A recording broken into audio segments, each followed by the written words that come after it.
ಮಹಾಲಕ್ಷ್ಮಿ ಮದುವೆ ಸೋಮವಾರದಿಂದ ಶನಿವಾರ ಸಂಜೆ 6:30ಕ್ಕೆ ನಿಮ್ಮ ಸನ್ ಉದಯದಲ್ಲಿ.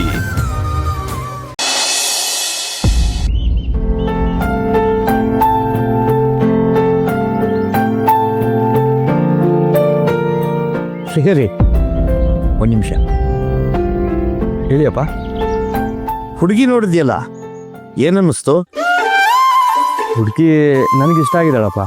ನಮ್ಮನೆಯವ್ರಿಗೆಲ್ಲ ಹುಡುಗಿ ಇಡಿಸ್ತದ? ಹ್ಞೂ.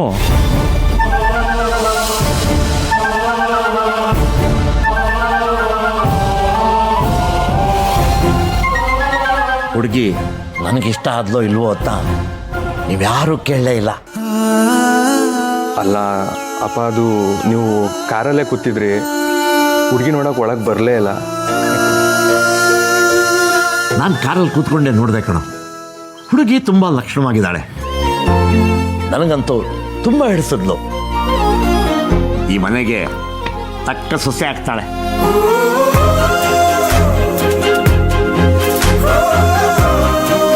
ಅಮ್ಮ, ತಾಯಿ ಚಾಮುಂಡಿ, ನನಗೀಗ ಸಮಾಧಾನ ಆಯಿತು. ಸುಭದ್ರಮ್ಮ, ಶ್ರೀಹರಿ ನಿಮ್ಮ ಮಗಳನ್ನ ಮದುವೆ ಆದ್ರೆ ಅವನು ನಿಮ್ಮ ಮಗಳಿಗೆ ಗಂಡ ಮಾತ್ರ ಅಲ್ಲ, ಈ ಮನೆಗೆ ಮಗನಾಗಿರ್ತಾನೆ ಅಂತ ಚಿನ್ನದಂತ ಹುಡುಗ ಅವನು.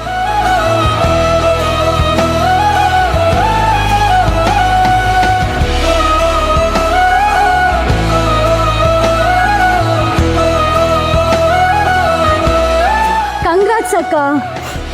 ನೋಡು ನೋಡು ನೋಡು ಎಷ್ಟು ನಾಚ್ಕೋತಿದ್ದಾಳೆ ಅಲ್ವಾ ಅಮ್ಮ? ನೋಡಮ್ಮ, ಇವ್ಳ ಮುಖ ನೋಡಿದ್ರೆ ಗೊತ್ತಾಗುತ್ತೆ ಎಷ್ಟು ನಾಚ್ಕೋತಿದ್ದಾಳೆ ಅಂತ.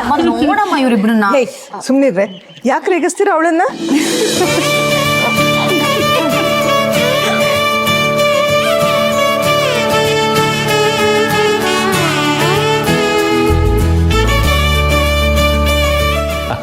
ಅಮ್ಮ ಲಕ್ಷ್ಮಿ, ಎಂತ ಸಿಹಿ ಸುದ್ದಿ ಹೇಳಿದಿನಿ.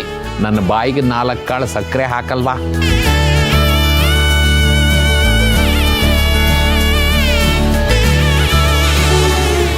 ಸುಭದ್ರಮ್ಮ, ಒಂದು ಸಣ್ಣ ಸಮಸ್ಯೆ ಇದೆ. ಸಮಸ್ಯೆನ? ಏನಣ್ಣ ಅದು? ಏನು ಅಂದರೆ, ಹುಡುಗ ಏನೋ ಎಲ್ಲ ಕಂಡೀಷನ್ಗೂ ಓಕೆ ಅಂದಿದ್ದಾನೆ. ಆದರೆ ಆ ಮನೆಯವ್ರಿಗೆ ನೀವು ತಂದಿಟ್ಟು ಸೋಫಾ, ಟಿವಿ, ಫ್ರಿಜ್ಜು ಎಲ್ಲ ನಿಮ್ಮದಲ್ಲ ಅಂತ ಗೊತ್ತಿಲ್ಲ. ಹಾಗೆ ಗಡಿಬಿಡಿನಲ್ಲಿ ಈ ಮನೆ ವಿಷಯನೂ ಹೇಳೋಕ್ಕಾಗಲಿಲ್ಲ.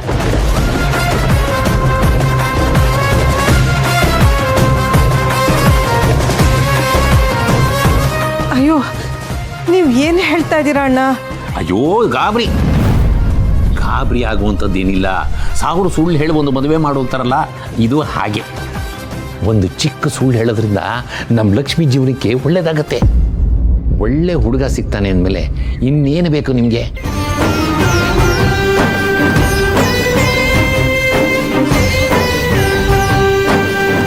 ತಗೊಳ್ಳಿ ಸಕ್ಕರೆ. ನೀನೇ ಕೊಡಮ್ಮ.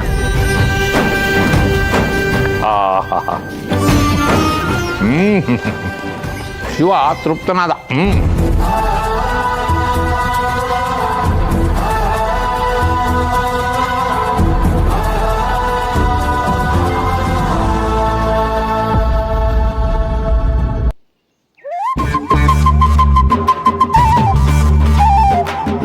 ಇಲ್ಲೇ ಎಲ್ಲೋ ಇಟ್ಟಿದ್ನಲ್ಲ, ಎಲ್ಲೋಯ್ತಪ್ಪ? ಏನ್ ಹುಡುಕ್ತಿದ್ಯಾ ಅಜ್ಜಿ? ನನ್ನ ಮೊಬೈಲು ಕಂದ, ಎಲ್ಲೂ ಕಾಣಿಸ್ತಾ ಇಲ್ಲ, ಅದನ್ನೇ ಹುಡುಕ್ತಾ ಇದ್ದೀನಿ.